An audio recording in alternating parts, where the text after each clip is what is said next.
Sizlardan keladigan eng qiziq savollarga javob beraman. Menopauza davrida qanday tekshiruvlardan o'tish kerak?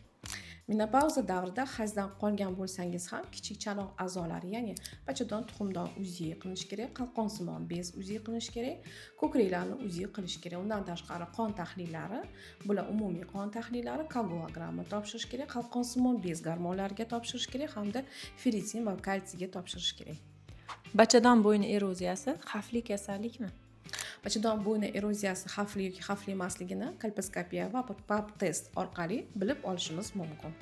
Gormonal dorilar tanani buzadimi? Agar gormonal dorilar to'g'ri tanlansa, o'z vaqtida qo'llansa, hech qanday xavf keltirmaydi. Homiladorlik paytida jinsiy yaqinlik xavfsizmi?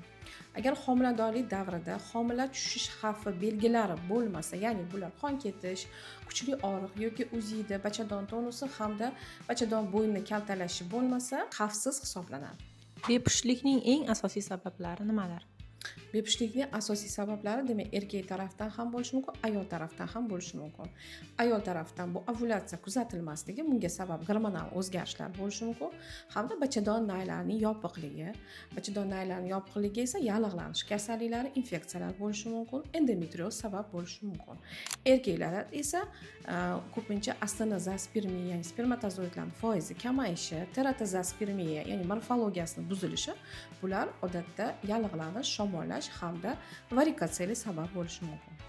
Sizni qiziqtirgan savollar bo'lsa, albatta kommentariyaga yozib qoldiring.